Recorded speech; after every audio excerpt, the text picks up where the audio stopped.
de 250 000 licenciés en France, dont la championne val-de-marnaise, Loucine-Bas. Je m'appelle Loucine, j'ai 18 ans, j'habite à Saint-Maurice dans le Val-de-Marne et je suis licenciée dans le karaté club de Charenton. J'ai commencé le karaté à 6 ans et ça fait maintenant 12 ans que j'en fais. En octobre dernier, j'ai disputé les championnats du monde de karaté dans la catégorie U21 en moins de 50 kg et j'ai terminé 7e de la compétition, ce qui fait que je suis dans le top 11 mondial. En parallèle, dans mes études, je mène une double licence maths informatique. Je vais passer le DAF, donc, qui est un diplôme qui va me permettre d'aider à donner les entraînements et de pouvoir être rémunérée. Comment en es-tu venue à faire du karaté? Mes parents m'ont inscrite à 6 ans et j'ai tout simplement adhéré.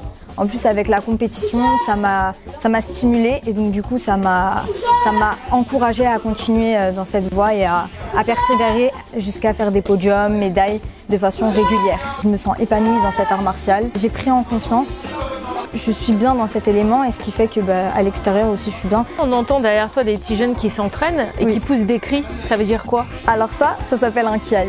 Et le but c'est d'impressionner l'adversaire.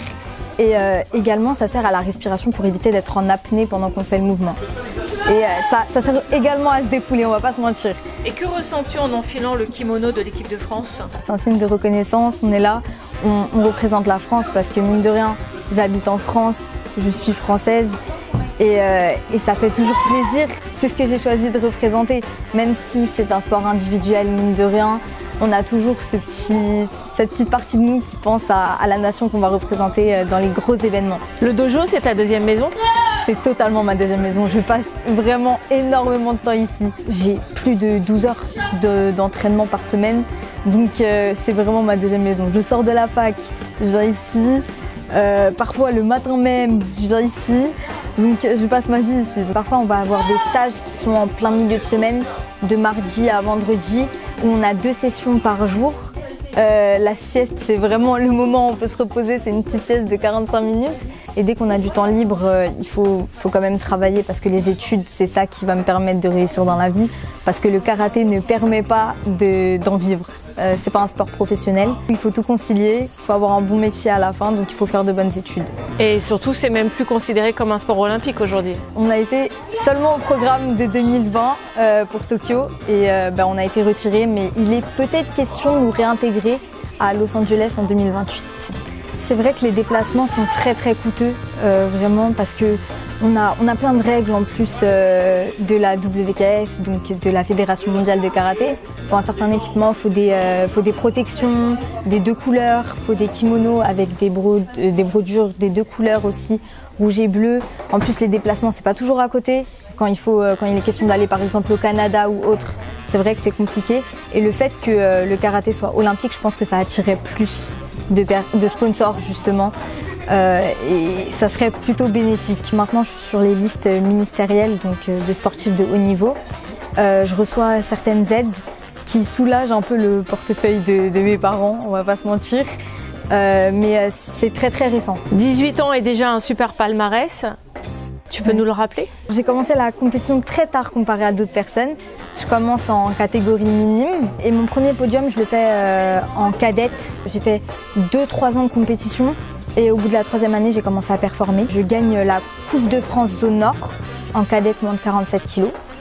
Et après, c'est le déclic. Je vais faire des podiums nationaux comme 3e à l'Open Adidas. Je vais gagner l'Open de Liège, donc du coup qui est un Open international. Après, je vais faire une Youth League à Venise, c'est une compétition d'envergure mondiale. Je perds en quart de finale, ce qui est très bien pour une première sortie à l'international. Après le Covid, parce que le Covid, ça a été 2 ans d'arrêt. J'arrive au championnat de France, je fais 3e en junior moins de 48 kg. Après, je continue de faire des podiums. Je fais 3e à la Coupe de France en junior, en surclassé senior, moins de 50 kg. Donc du coup, je suis junior, j'ai moins de 18 ans. Je me surclasse dans la catégorie où les gens ont plus de 18 ans. Je suis qualifiée pour la finale. Bon, que je perds, mais que je perds sur le plus petit score, vraiment 1-0. Et donc du coup, ça fait que je suis 2e à la Coupe de France senior. On avance dans tous les cas, dans les catégories d'âge. On prend en expertise, on perd, on apprend, on gagne, on apprend aussi. Faut pas rester abattu par une défaite, vraiment. Tu perds, tu retournes au travail. Tu retournes au travail avec des axes de travail beaucoup plus précis et donc du coup tu évolues à chaque fois. Je suis la première française dans le top mondial en U21, moins de 50 kilos. J'imagine que tu es certainement un modèle. Tout le monde m'accompagne en fait dans mon projet, on va dire. Je me sens vraiment soutenue par tout mon entourage, que ce soit la famille. Ils m'aident vraiment dans ce projet, ils me soutiennent. Mes amis de la fac, par exemple, j'avais une compétition, ils étaient tous là en amphi, ils regardaient la compétition, ils m'encourageaient, de loin, mais ils m'encourageaient quand même. Et même au club, on m'a organisé des fêtes. Les petits, ils m'ont offert des petits dessins, des choses toutes mignonnes et tout. Ils me souhaitent bonne chance à chaque fois avant chaque compétition. Ils sont super contents pour moi quand je fais des médailles. Que de la bienveillance, vraiment. Ça me fait plaisir. Lucine, qu'est-ce qu'on peut te souhaiter pour l'avenir? D'être championne du monde, hein. C'est le but. C'est le but que je veux atteindre, vraiment, dans le karaté. Championne du monde, championne d'Europe. Et avoir une phase où je gagne tout, vraiment, être la meilleure. C'est l'objectif. Merci beaucoup, Lucine. Merci à vous. Merci.